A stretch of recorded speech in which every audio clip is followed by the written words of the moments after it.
baka kayo po ay nakatanggap din ng sulat, nakatanggap din siguro kayo ng sulat na sumulat yung yung Toyota sa akin at may tatanggalin daw dito sa likod.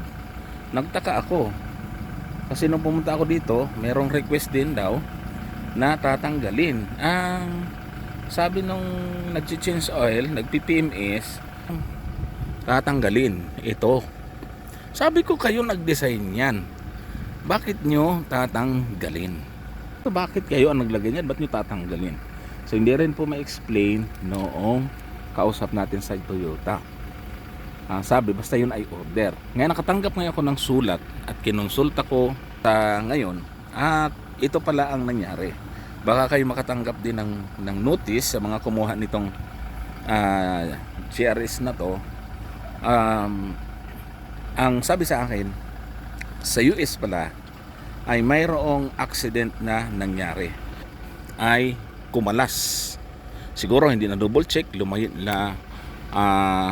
lumuwag, at alam naman natin na walang traffic doon, mabibilis yung takbo ng mga sasakyan, so lumipad po ito.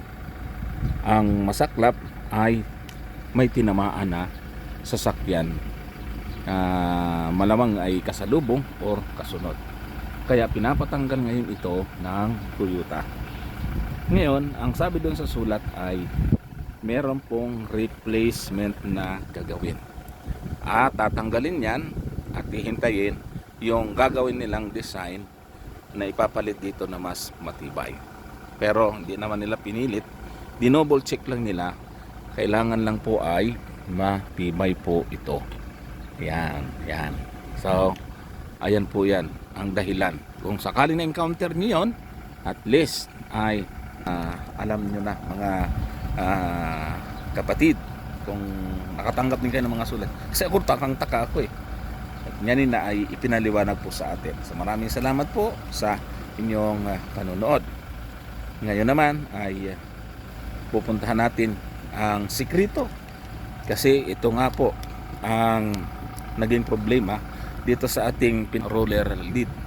Itong sa likod na ito ay kusang bumubukas at kusa rin sumasara.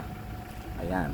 At kung dahilan, natuklasan po natin, ito, abangan nyo. Ito yung kasunod, mga kapatid. Sundan nyo po